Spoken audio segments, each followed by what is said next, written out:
처음에 설교 제목을 정할 때는 3절에 나와 있는 표현 새벽부터 정오까지라는 제목을 정했었는데, 설교를 준비하면 할수록 아무래도 전체 메시지, 전체 주제를 포괄하는 내용을 담아야 되겠다 싶어서 진정한 부흥이라 그렇게 설교 제목을 바꿨습니다. 설교 제목이 뭐라고요? 진정한 부흥. 우리는 부흥 그러면은 교회가 부흥하는, 교인들의 수가 늘어나는 그런 부흥을 생각하는데, 그것도 부흥 맞습니다. 그런데 성경에서 말하는 부흥은 그보다도 훨씬 깊은 의미를 담고 있습니다. 우리가 부흥을 영어로 리바이벌이라고 하잖아요. 리바이벌은 다시 사는 것, 다시 회복되는 것을 말하죠. 우리의 삶이 다시 회복되는 것, 그것이 부흥 아니겠습니까? 우리의 삶이 흔들리고 무너질 때에 내 삶이 내가 정말 원하던 대로, 내가 꿈꾼 대로 회복될 수 있을까? 그런 우려나 기대를 우리가 가지지 않습니까? 우리나라의 한국교회 초창기에 교인들의 수는 적었지만 민족과 나라의 소망이 되고 또 놀라운 급성장을 하던 때가 있었죠. 그런 영광스러운 한국교회의 때를 우리가 다시 회복할 수 있을까? 될지 안 될지 모르겠어요. 우리가 사는 가정, 이 가정이 정말 화목한 가정, 아름다운 가정으로 회복될 수 있을까? 그런 생각을 가지지 않습니까? 여러분 정말 회복을 원하십니까? 정말 부흥을 원하십니까? 그렇다면 우리에게 필요한 것이 무엇일까요? 오늘 본문은 느헤미야서에 나타난 이스라엘 백성의 회복, 이스라엘 백성의 부흥 사건을 기록하고 있습니다. 역사를 생각해 보면은 솔로몬 왕 사후에 이스라엘이 우리나라처럼 남과 북으로 나뉘게 되죠. 북쪽은 북왕국 이스라엘, 또 남쪽은 남왕국 유다, 이렇게 남북으로 갈리워지게 되고, 주전 721년에 북이스라엘은 아수르 나라의 멸망을 당합니다. 그리고 주전 586년에 남유다는 바벨론에 의해서 멸망을 당하죠. 성전이 다 무너져 버리고 많은 사람이 죽고 왕과 귀족들, 쓸만한 젊은이들이 몽땅 바벨론의 포로로 끌려가게 되었습니다. 하나님께서는 선지자들을 통해서 말씀하신 대로 포로된 지 70년 만에 포로되던 바벨론 땅에서 예루살렘으로 돌아오게 되었습니다.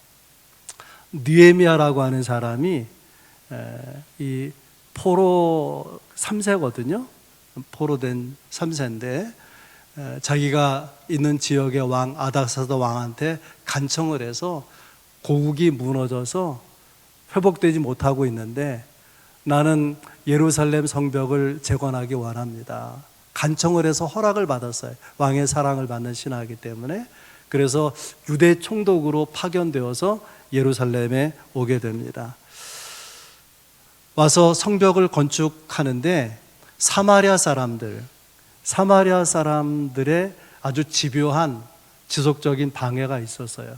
그럼에도 불구하고 한편으로는 그런 대적들을 경계하고 또 농사를 지으면서 백성들에게 계속 강하게 독려해서 52일 만에 오랜 세월 성벽을 건축하지 못하고 있었다가 2달도 안 되는 52일 만에 예루살렘 성벽 건축 공사를 완료하게 됩니다. 그가 꿈꾸었던 것, 그가 기도했던 그 기도 제목이 응답이 된 거죠. 그러면 느헤미야는 다시 페르시아로, 바벨론 땅으로 돌아가야 될 것인데, 느헤미야서가 계속 기록되고 있는 거예요. 왜냐하면 예루살렘 성벽이 중건되는 것보다 훨씬 더 중요한 문제가 있다 생각하게 된 거죠. 그것이 뭘까요? 이스라엘이 전쟁에 패하게 된 원인, 이스라엘이 무너지게 된 원인, 무너진 이스라엘의 정신을 회복하고 무너진 이스라엘의 영성, 그 신앙을 회복하는 것이 더 중요한 문제다. 문제는 무너진 정신의 토대를, 무너진 신앙의 토대를 무엇으로 다시 회복시킬 것이냐, 그것이 말씀이고요. 말씀이 부흥을 가져오는 것입니다. 오늘 본문은 그 놀라운 부흥의 현장을 소개하고 있습니다. 1절 말씀이에요. 모든 백성이 일제히 수문 앞 광장에 모였더라. 예루살렘 성벽에는요, 예루살렘 성에는 10개의 문이 있어요. 가장 중요한 문은 양문. 양문을 통해서 제사를 쓸 양을 가지고 들어가고 또 나오고 이렇게 하거든요. 그런데 여러 문 가운데 왜 수문 앞 광장에 모였을까? 수문 앞 그 옆에 뭐가 있냐면 기온샘이 있어요. 수문 옆에 기온샘이 있고, 기온샘의 물이 성 안으로 흘러 들어오면서 실로암 못이 됩니다. 실로암 못에서 물을 길어다가 성전 제단에 붓는 거예요. 성전 제단의 물은 하나님의 말씀, 하나님의 은혜를 상징하는 거예요. 그러니까 여러 문이 있는데 왜 수문 곁에 있는 성문 앞에서 모이게 된 것이냐? 하나님의 말씀에 대한 목마름이죠. 하나님의 은혜와 하나님의 말씀에 대한 사모하는 목마름으로 수문 앞 광장에 저들이 모인 것입니다. 근데 우리가 주목할 것은 모인 그 시점이 언제냐라고 하는 거예요. 오늘 본문 1절에 보면 일곱째 달에 이르러, 또 2절에 보면 일곱째 달 초하루에, 그렇게 돼 있죠. 7월 1일에 모였다고 하는 거예요. 예루살렘 성벽 재건 공사가 언제 맞춰졌느냐? 느헤미야서 6장 15절에 보면 6월 달 25일에 맞춰졌어요. 그리고 7월 1일이니까 불과 닷새만 아닙니까? 저들은 성벽 공사를 마치고 자기 집으로, 자기 성읍으로 돌아가는데 불과 5일 만에 다시 예루살렘 성 앞으로 왔다는 거예요. 지친 몸을 쉬고 싶기도 할 텐데 2달 가까운 기간 동안에 성벽 공사에 동원되느라고 미뤄둔 일들을, 처리될 일을 많았을 것인데 그 모든 것을 다 내려놓고 먼저 성문 이 수문 앞 광장에 모였다고 하는 것입니다. 이렇게 돼 있어요. 모든 백성이 일제히 수문 앞 광장에 모였다, 그렇게 돼 있죠. 일제히라는 말은 원어에는 한 사람 같이, 그러니까 모든 백성이 한 사람 같이 한 마음으로, 일치하는 마음으로, 똑같은 마음을 가지고 이 수문 앞 광장에 모였다고 하는 거예요. 제사장인 학사 에스라가 소집 명령을 내린 게 아닙니다. 총독 느헤미야가 그들을 모이라고 지시한 게 아니에요. 자발적으로 자원해서 모인 것입니다. 구약 성경 어디에도 백성들이 먼저 말씀을 듣겠다고 말씀을 요청한 곳이 오늘 본문밖에 없어요. 매우 특별한 그런 본문이고 매우 특별한 사건인 것이죠. 이유가 무엇이냐? 이스라엘 백성들은 예루살렘 성벽은 절대로 무너지지 않는다, 그렇게 믿었어요. 하나님의 도성이고 성전이 있는 도성인데 하나님이 지켜주시니까 절대로 무너지지 아니할 것이다. 바벨론 군대에 의해서 무너지지 않았습니까?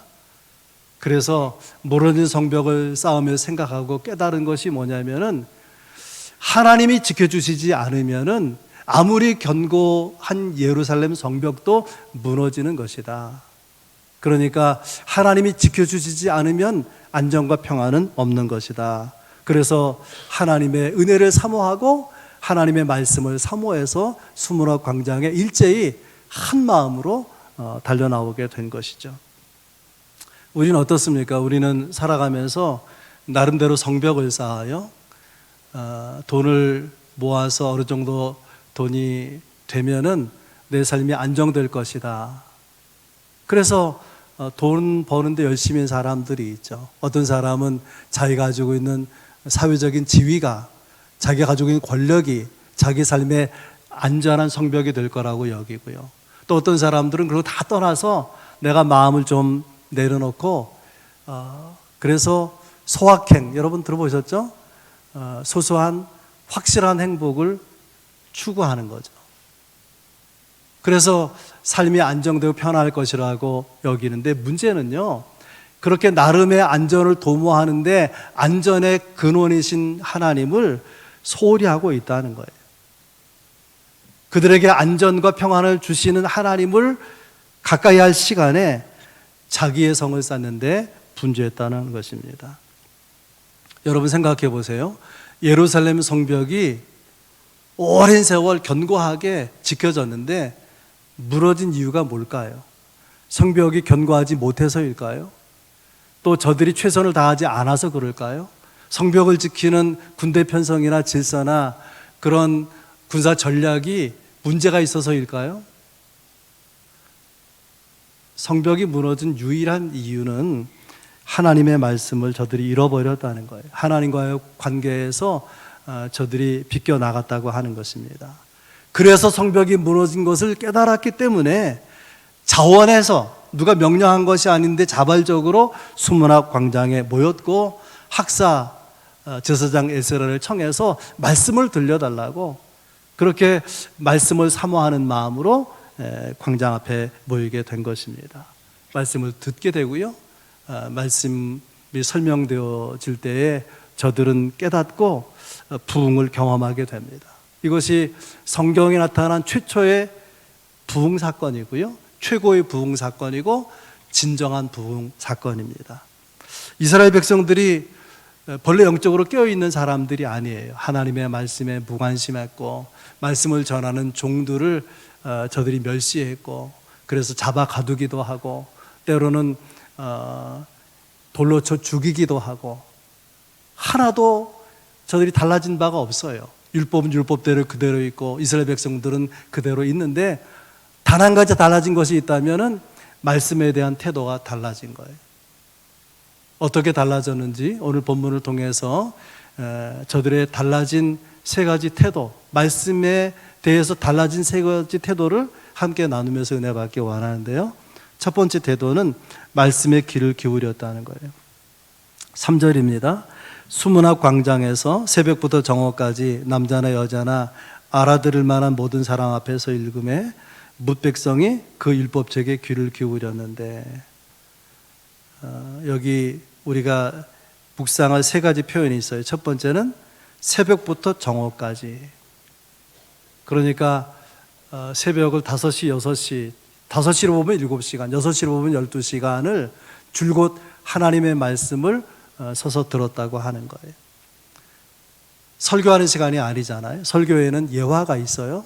또 예시가 있고 이렇게 살라고 하는 말씀의 적용이 있죠. 그래서 사람들이 그런 설교를 들으면 은혜 받았다 그러지 않습니까? 이 6시간, 7시간 동안은 그냥 말씀을 줄창 듣기만 한 것입니다.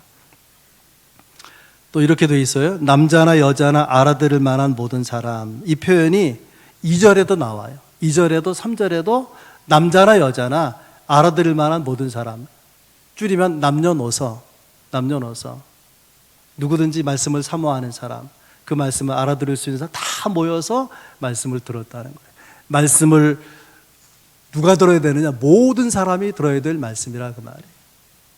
이 말씀은 내가 들어야 될 말씀이라 그런 뜻이죠. 제일 중요한 표현은 율법책에 귀를 기울였다. 이 말씀을 기록할 때에 강조점이 어디에 있냐면 귀에 있어요. 귀. 내 귀가 율법책에 딱 밀착되어 있는 것처럼 내 귀가 하나님의 말씀을 향해 있는 것처럼 그렇게 묘사하고 있는 것입니다. 이게 무엇을 의미할까요? 이것은 하나님에 대한 관심을 말하는 거예요. 하나님에 대한 관심. 우리가 관심이 있는 것에 귀를 기울이는 것이죠. 관심이 있다는 것은 마음이 있다는 것이고 관심이 있다는 것은 사랑한다는 것이고요. 그러면 우리가 들여다보게 되죠. 그렇게 알게 되는 지식은 생생한 그런 우리 마음에 새겨지는 지식이 되는 것입니다. 6시간 동안 그렇게 그 율법책에 내 귀를 갖다 댄 것처럼 그렇게 집중해서 하나님 말씀을 들을 수 있었던 것은 그들의 마음이 하나님께로 돌아온 증거죠. 그들의 마음에 하나님을 사랑하는 마음이 회복되었다는 그런 증거인 것입니다. 이것이 부흥이에요. 진정한 부흥은 하나님을 사랑하는 것으로 돌아가는 것입니다. 하나님을 사랑하는 즐거움으로 살아가는 것입니다. 하나님을 향한 사랑으로 사는 것보다 더 나은 삶은 없는 것이죠. 그 구체적인 방법이 무엇이냐? 말씀을 가까이 하는 것입니다. 말씀을 통해서 하나님의 뜻을 알 수 있고 하나님의 마음을 알 수 있고 말씀을 통해서 하나님의 사랑을 경험해 가는 것이죠. 아모스라는 선지자가 있어요. 다가올 그 암울한 역사, 다가올 역사의 비극을 이렇게 묘사했어요. 아모스서 8장 11절에 주 여호와의 말씀이니라. 보라, 날이 이를지라. 내가 기근을 땅에 보내리니 양식이 없어 주림이 아니며 물이 없어 가람이 아니요 여호와의 말씀을 듣지 못한 기갈이라. 한마디로 앞으로 시대가 정말 암울한 어두운 시대가 될 것인데, 어떤 시대냐면 하나님의 말씀이 사라져버린 시대라고 하는 거예요. 우리 시대가 그런 시대입니다. 어떻게 생각하면 말씀의 홍수 시대에 살아가고 있죠. TV 설교 방송 틀으면 여러 채널의 설교가 나와요. 유명 목회자의 설교가 나오죠. 유튜브 또 인터넷 방송에 수없이 많은 유명 목회자 설교가 쏟아져 나오잖아요. 그럼에도 불구하고 현대 그리스도인들은 하나님의 말씀을 사모하지 않는 거예요. 이 백성들처럼 그 귀를 말씀에 갖다 대고 있지 않는 거예요. 다른 데 귀를 기울이고 있는 것입니다. 오늘 본문의 이스라엘 백성들은 말씀을 너무나 사모해서 밝히 알기를 원하는 그런 마음을 13절에 표현하고 있어요. 3절에 보면 새벽부터 정오까지 6시간, 7시간 말씀을 들었는데 그 다음날 이튿날에 13절에 보면 뭇백성의 족장들과 제사장들과 레위 사람들이 율법의 말씀을 밝히 알고자 하여 학사 에스라에게 모였더라. 그렇게 되어 있어요. 전날에는 모든 백성이 모였었는데 다시 모인 사람들은 누구냐? 백성의 지도자들의 족장, 제사장, 레위 사람들, 종교인들이죠. 이런 사람들이 말씀을 더 밝히 알고자 했다는 거예요. 저도 한동안 목회자가 쉬는 월요일 그때 성경을 배우러 다녔어요. 우리 신앙의 선배 목사님들이 다 그렇게 했습니다. 그래서 어디 성경 세미나에서 거기 참석하고 또 같은 날 다른 데 하면 또 가고 해서 하나님의 말씀 알기를 그렇게 원했는데, 지금의 목회자들이 그런가? 별로 찾아보기 어려워요. 쉬는 날에 그냥 쉬어버리고 마는 거예요. 그러니 교회가 어려워질 수밖에 없는 것 아니겠습니까? 이렇게 백성의 지도자들이 하나님의 말씀을 사모해서 만나면서 알게 된 게 뭐냐면은, 에스라를 통해 성경을 배우면서 7째 달의 절기에 초막절을 지키라 하는 하나님의 명령이 있었다는 것을 발견한 거예요. 그래서 지금이 7월 달인데 초막절을 지켜야 되겠다. 온 백성들이 초막절을 지키는 내용이 17절에 나와 있어요. 그리고 이렇게 말합니다. 여호수아 이후에 지금까지 초막절을 지킨 적이 없었더라. 시간을 계산하면 1000년 가까운 시간이에요. 아니 1000년 동안 하나님이 반드시 지키라고 하는 초막절을 안 지키고 살아왔다는 거예요. 그만큼 하나님의 말씀에서 멀어져 있던 거죠. 예배는 드리지만, 하나님 믿는다고 하지만 말씀의 건성이었던 것입니다. 여러분, 부흥의 시작은 말씀에 있습니다. 말씀이 들려지고, 들려지는 말씀을 경청하고, 경청한 말씀을 순종하는 거예요. 하나님 말씀을 사모하고 사모하는 가운데 하나님의 말씀이 음성이 들려지는, 여기에 부흥이 있는 것 아니겠습니까? 우리가 주의 말씀을 사랑하고 또 주의 말씀을 사모하고 또 주의 음성을 그 말씀 가운데 듣게 된다면, 그것이 우리의 삶을, 우리의 존재를 부흥의 자리로 인도할 것입니다. 그렇게 되기를 바랍니다. 두 번째 말씀의 태도는요, 오늘 본문에 보면 일어서고 또 엎드렸다, 그런 표현이 5절 이하에 나와요. 5절 읽어보겠습니다. 에스라가 모든 백성 위에 서서 그들의 목전에 책을 펴니 책을 펼 때에 모든 백성이 일어서니라. 두루마리 성경을 펼 때에 일어서는 말씀에 대한 반응을 묘사하고 있습니다. 이스라엘 백성들이 말씀 앞에 일어서는 거 누가 시킨 게 아니에요. 이제 에스라가 성경을 펴면 여러분 일어서십시오, 그렇게 서로 의견을 주고받은 게 아니에요. 마음이, 뜨거운 마음이 끌어올랐어요. 그래서 말씀에 대한 존중하는 마음, 그 말씀의 주인이신 하나님을 경외하는 마음이 불타오르니까 그냥 자리에서 벌떡 일어나게 된 것입니다. 여러분 아시는지 모르겠어요. 이스라엘 백성들은요, 하나님의 말씀을 들을 때는 앉아서 들어요. 기도할 때는 서서 기도합니다. 예수님께서 말씀을 강론하시죠. 산상수훈 같은. 그러면 사람들이나 제자들은 앉아있고 예수님 서서 말씀을 전하는 것인데, 지금 이스라엘 백성들이 이 순간에 가만히 앉아있을 수가 없었다는 거예요. 앉아서 말씀을 들을 수가 없어서 그 모든 백성들이 한 사람처럼 한 마음이 되어서 자리에 다 일어서서 6시간, 7시간 말씀을 서서 들었다고 하는 것입니다. 데살로니가전서 2장 13절 말씀입니다. 너희가 하나님의 말씀을 받을 때에 사람의 말로 받지 아니하고 하나님의 말씀으로 받음이니 이 말씀이 너희 믿는 자 가운데서 역사하느니라. 요약하면 이런 말이에요. 하나님의 말씀으로 받는 사람에게는 말씀이 그에게 역사한다는 거예요.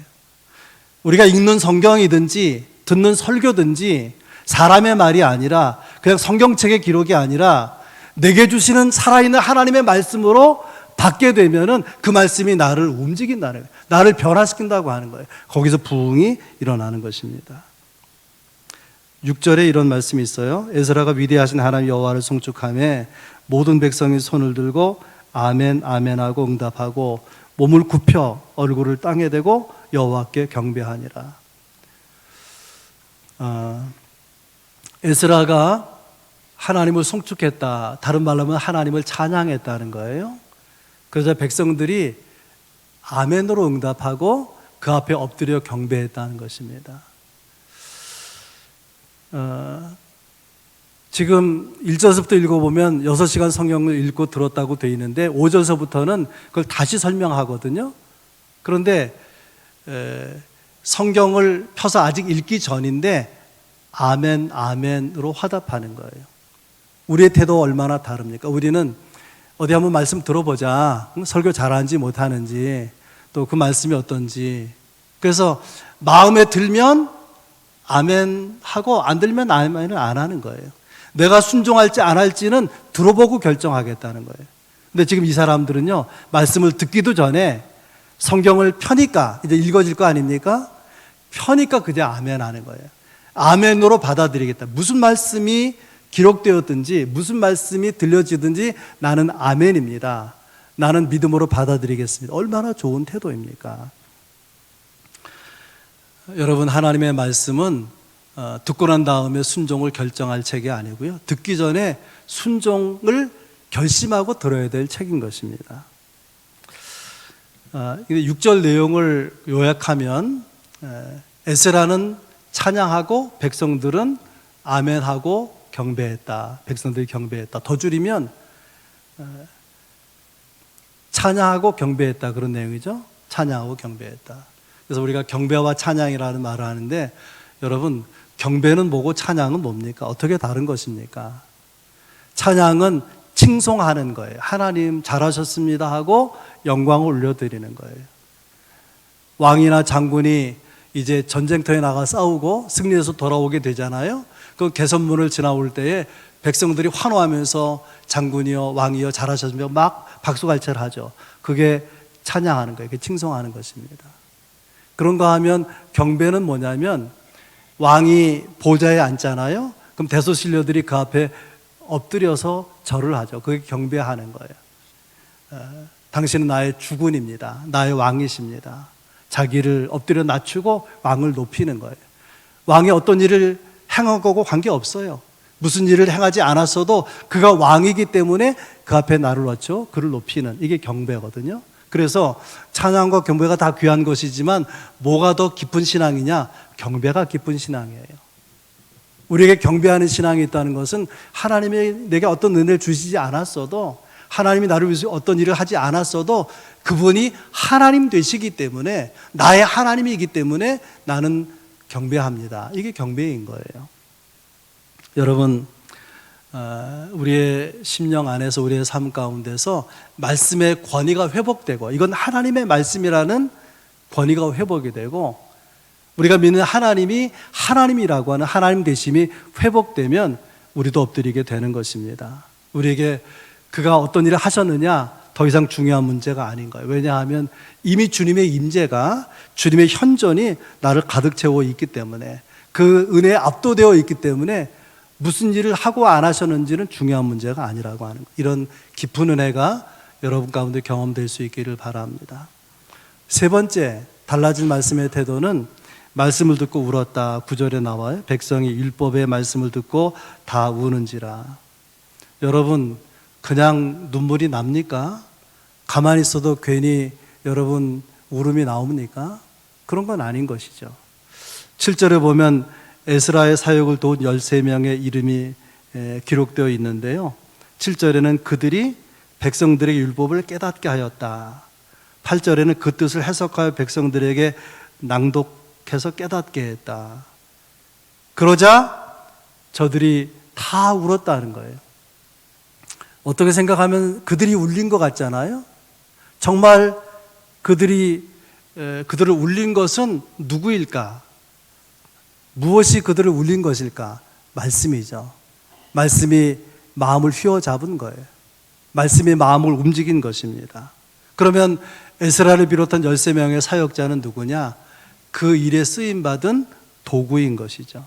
여기에 주의 종의 사명, 목회자의 사명이 있습니다. 목회자가 여러 가지 할 일이 있잖아요. 가장 중요한 일은 하나님의 말씀을 깨닫도록 전하는 것입니다. 그래서요, 제가 강해 설교를 선호하는 거예요. 설교 스타일이 여러 가지가 있습니다. 예화 설교가 있고요, 제목 설교가 있고, 주제 설교가 있고, 원포인트 설교가 있고, 여러 스타일의 설교가 있는데 저는 줄창 강해 설교만 하죠. 재미있기는 예화 설교나 주제 설교나 제목 설교가 재미있을 수 있고요, 강해 설교는 재미가 덜할 수 있어요. 그러나 여러분 아십니까? 강해 설교는 설교자나 목회자 자신과 관계없이 그 말씀 자체가 무엇을 말하려고 하는지, 하나님의 뜻이 의도가 무엇인지를 성도들이 잘 모르니까 그걸 연구해서 그것을 곱씹어서 그것을 요리해서 성도들이 듣도록 전하는 설교가 강해 설교. 이런 강해 설교는 계속해서 들으면 신앙에 잘하는 거예요. 저는 그렇게 믿어요. 5년만 강해 설교를 들으면 신앙은 성장한다, 그렇게 믿습니다. 그럼에도 불구하고 하나님의 말씀이 들려지는 것도 중요하고, 그 말씀을 깨닫도록 강해 설교하듯이 설명하고 깨우치는 것도 중요하지만 훨씬 더 중요한 것이 있어요. 그것이 뭐냐면 하나님의 말씀으로 들려지게 하는 성령의 역사하심이에요. 내가 성경을 읽을 때, 설교를 들을 때 그건 그 사람의 말이 아니고 성경의 단지 기록이 아니라 하나님이 내게 주시는 말씀이다. 내게 주시는 하나님의 말씀으로 받아들일 수 있도록 역사하시는 성령의 역사가 있어야 된다는 거예요. 여러분 그렇게 들려질 수 있기를 바랍니다. 그럼 영혼이 움직이는 거예요. 그리고 우리는 그 말씀에 반응하게 되고 우리는 부흥을 경험하게 되는 거죠. 그런 가운데 저들이 다 울었다는 거예요. 어떤 눈물일까? 기본적으로는 회개의 눈물일 거예요. 말씀을 읽고 깨닫고 보니까 그 말씀대로 살지 못했거든요. 그 말씀에서 너무나 동떨어진 삶을 살아왔거든요. 자기 삶에 빠져서 살아왔거든요. 그것이 너무 죄송한 거예요. 그래서 회개의 눈물을 흘렸을 것입니다. 또 하나는 감격의 눈물일 거예요. 그렇게 죄와 허물이 많은데도 불구하고 불가능해 보였던 바벨론 포로에서 기적같이 돌아오게 하시잖아요. 다시 은혜를 베풀지 않습니까? 너무나 황송하죠. 감격의 눈물을 흘리고 이제는 말씀대로 살겠습니다. 말씀 준행의 삶을 살겠어요. 그런 다짐의 눈물이었을 것이라 여겨지게 됩니다. 아무튼 저들이 말씀을 듣고 말씀을 깨우침을 받을 때에 뭐가 역사했다는 거예요? 성령께서 하나님의 말씀으로 받아들이도록 역사해서 그들의 마음이 달라지고 있는 것이죠. 그 돌 같은 마음이 부드러워지는 거예요. 강박한 마음이 온유해지는 것입니다. 냉담한 마음이 뜨거워지는 거예요. 여러분에게는 언제 그런 변화가 있었습니까? 하나님의 말씀으로 들려져서 내 가슴이 뜨거워진 적이 언제였습니까? 하나님의 말씀으로 죄가 깨달아져서 아파하고 회개하고 삶이 새로워지 힘을 얻은 때가 언제였습니까? 우리도 이스라엘 백성들, 본문의 이스라엘 백성들처럼 말씀을 사랑하고 말씀을 듣고 싶어하고 모든 것을 전폐하고 말씀을 준행하고 싶어하는 그런 달라진 말씀의 태도로 서게 된다면 우리에게도 같은 눈물이 흘려지게 될 것입니다. 저들이 말씀을 깨달은 것처럼 우리도 깨닫게 될 것이고, 그들의 마음이 뜨거웠던 것처럼 우리의 마음이 뜨거워지게 될 것이고, 말씀으로 그 영혼과 삶을 일으켰던 것처럼 우리의 영혼과 삶이 일어나게 될 것입니다. 이것이 부흥인 것이죠. 이렇게 회개의 눈물을 흘리는 백성들에게 에스라와 느헤미야와 레위인, 그런 종교 지도자들이 이렇게 말합니다. 9절에 보면 오늘은 너희 하나님 여호와의 성일이니 슬퍼하지 말며 울지 말라. 오늘은 성일이니, 안식일이라 그 말이에요. 근데 그 성일인 오늘이 며칠이냐면 7월 1일이에요. 이걸 로시 하샤나, 그해의 머리, 그해가 시작되는 날 1월 1일이라 그런 뜻이에요. 7월 1일이 신정 1월 1일입니다. 나팔절이라고 부르죠. 어떤 의미가 있느냐 하면 나팔절은 다시 태어난다는 거예요. 옛사람이 죽고 새사람이 되는. 바울은 고린도후서 5장 17절에서 이전 것은 지나갔으니 보라 새 것이 되었도다. 다 지나가고 새 해가 시작되는 거예요. 새 삶이 시작되는 거예요. 그러므로 슬퍼하지 말며 울지 말라. 회개하면서 눈물 흘리지 않습니까? 용서했다. 울지 말라는 거예요. 다시 은혜를 베풀 것이니까 울지 말라고 하는 것입니다. 복음 아니겠습니까? 우리도 이렇게 말씀 앞에 서면 주께서 우리를 새롭게 하실 것입니다. 그리고 넘어진 자리에서 일으켜 세우시고 다시 용기 있게 살아갈 힘을 주실 것입니다. 그래서 이것이 기뻐할 이유가 되는 것이죠. 10절에 오늘은 너희 하나님 여호와의 성일이니 슬퍼하지 말고 울지 말라. 그리고 맛있는 음식을 먹고 이웃과 나누라고 하면서 거기서 끝나지 않고 굉장히 중요한 말씀을 덧붙이는데요. 이렇게 돼 있죠. 여호와로 인하여 기뻐하는 것이 너희의 힘이니라. 한번 따라서 해보겠습니다. 여호와를 인하여 기뻐하는 것이 너희의 힘이다. 예루살렘 성벽을 준공하도록, 그것을 중간에서 완성하도록 지도한 인물이 누구죠? 느헤미야예요. 이 성벽을 왜 건축한 거냐면 성 안에서 사람들의 안정된 삶을 위해서, 안정과 평안을 위해서 성벽을 건축한 거예요. 아니면 대적들이 들어오면 막을 길이 없잖아요. 이 일을 주도하고 완료한 느헤미야가 백성들에게 하는 말이 여호와를 기뻐하는 것이 너희의 힘이다. 이 힘이라는 말은 피난처다, 산성이다, 성벽이다, 그런 뜻이에요. 예루살렘 성벽을 쌓는 일에 주도적으로 역할을 한 지도자 느헤미야가 여러분의 삶에 안정된 성벽은 예루살렘 성벽이 아니고 여호와를 기뻐하는 것이라 그 말이에요. 아멘. 여호와를 기뻐하면 여호와께서 너희를 성벽처럼 안전하게 지켜주실 것이다, 그런 뜻 아니겠습니까? 여러분, 그렇습니다. 우리가 하나님을 사랑할 때, 하나님을 기뻐할 때, 그 하나님의 말씀을 우리가 붙들 때에 하나님께서 우리의 성벽이 되어주시는 것이죠. 관건은 말씀에 대한 태도에 달려 있습니다.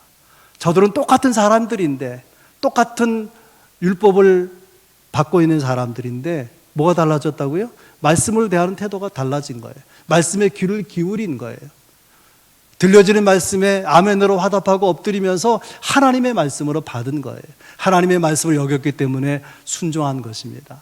그 1000년 동안 지키지 않았던 그 초막절을 저들이 지켜나간 거예요. 얼마나 놀라운 역사입니까? 이런 진정한 회복이, 진정한 부흥이 여러분 가운데 있기를 주의 이름으로 축원합니다.